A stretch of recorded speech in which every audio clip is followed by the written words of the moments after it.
আমাদের নেচারে উদ্ভিদ থাকবে, তার পাশে উদ্ভিদের উপর নির্ভরশীল সকল প্রাণীকুল থাকবে, যেটা থাকলে মানুষ ভারসাম্য একটা অবস্থায় টিকে থাকতে পারবে, আমাদের সভ্যতা টিকে থাকতে পারবে।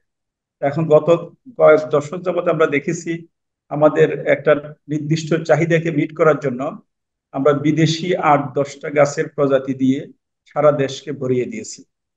এটা একদিক দিয়ে সুবিধা হয়েছে, আমাদের যে চাহিদা, বিশেষ করে জ্বালানি কাঠের চাহিদা অথবা টিম্বারের চাহিদা, সেটা আমরা পেয়েছি, মিট করতে পেরেছি।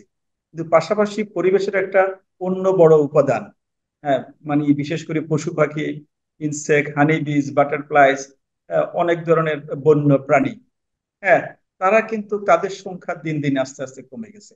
কারণ হচ্ছে তারা যে গাছগুলো লাগিয়েছি আমরা, সেখান থেকে তারা কোনো ধরনের খাদ্য পায়নি, তারপরে হচ্ছে সেরকম শেল্টার পায়নি, অথবা এই যে এই আমাদের যে সকল এই, গাছের যে স্ট্রাকচার, সেখানে যে বাসা বাঁধবে সেই ধরনের অবস্থা তৈরি হয়নি।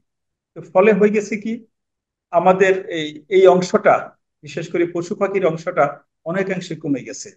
এখন আমরা যেটা চাই, যেহেতু আমরা জিনিসটা বুঝতে পেরেছি যে এই ধরনের গাছপালা দিয়ে আমাদের পরিবেশটা ইমপ্রুভ হচ্ছে না, কারণ পশু পাখি, হানি বিজ, বাটারফ্লাইজ, ইনসেক্ট, এরা কিন্তু সবচেয়ে বড় একটা উপাদান। সেটা না থাকলে আমাদের এগ্রিকালচারের প্রোডাকশন মারাত্মকভাবে ব্যাহত হবে। তাহলে আমাদের যদি প্রোডাকশন ব্যাহত হইলে আমাদের যারা কনজিউমার ওয়ার্ল্ড, তারা সব জায়গায় কিন্তু আক্রান্ত হবে। সেজন্য আমরা সবসময় চাই আমরা এমন কিছু গাছ লাগাবো যে গাছের সাথে আমরা টিম্বারও পাবো, জ্বালানিও পাবো, আমাদের পশু পাখি, তারপরে ইনসেক্ট, হানি বিজ, বাটারফ্লাইস, অন্যান্য বন্য প্রাণী তারাও টিকে থাকবে। তাহলে হবে কি, একটা ভারসাম্যপূর্ণ অবস্থা থাকবে। হ্যাঁ, সেক্ষেত্রে আমাদের দেশে প্রায় 5,000-এর মতো পুষ্পক উদ্ভিদ আছে আমরা ধারণা করি। এখন পর্যন্ত আমরা প্রায় 4,000-এর মতো রেকর্ড করতে পেরেছি। এর মাঝে 1,000-এর মতো বৃক্ষ প্রজাতি আছে। সেই বৃক্ষ প্রজাতিগুলো আজকে আমরা জেনেছি নিজস্ব বাসস্থানে বিপন্ন।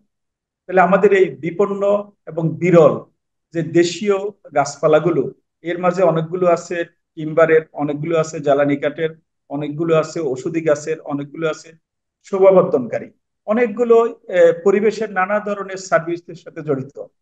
এই গাছগুলোকে যদি আমাদের প্ল্যান্টেশনের তালিকায় নিয়ে আসতে পারি, তাহলে একদিকে আমাদের দেশীয় গাছগুলো বাঁচার সুযোগ তৈরি হলো, অন্যদিকে আমাদের যে দেশীয় ঐতিহ্য, আমাদের বনের ঐতিহ্য যেটা, সেটা রক্ষা করার সুযোগ তৈরি হলো।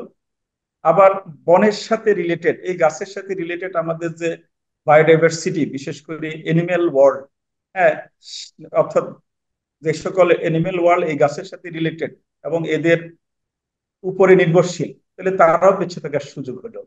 তা আমরা সবসময় বলে আসছি, এই জন্য আমাদের দেশীয় গাছগুলোকে সিলেক্ট করে প্রতি পরিবেশ দিবসে, হ্যাঁ, আমরা যাতে লাগাই, তাহলে হবে কি, আমাদের এই সার্ভিসগুলো ঠিক থাকবে।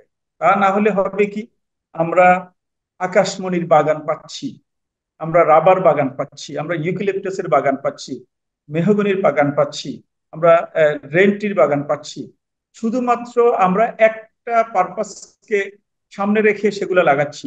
তাহলে একটা গাছের কিন্তু অনেকগুলো পারপাস আছে। তাহলে একটা পারপাসকে সার্ভ করতে গিয়ে আমরা অনেকগুলো পারপাস কিন্তু নষ্ট করে দিচ্ছি। তো সেজন্য আমরা চাইবো মাল্টিপারপাস ট্রি, যেগুলো আমাদের নিজেদের চাহিদা, টিম্বারের চাহিদা, জ্বালানির চাহিদা, পরিবেশের অন্যান্য উপাদান যারা আছে তাদের চাহিদা মিট করে একটা ভারসাম্যপূর্ণ পরিবেশ বজায় রাখবে। সেজন্য আমরা দেশীয় উদ্ভিদগুলো লাগানোর জন্য আমরা জোর দাবি জানাচ্ছি।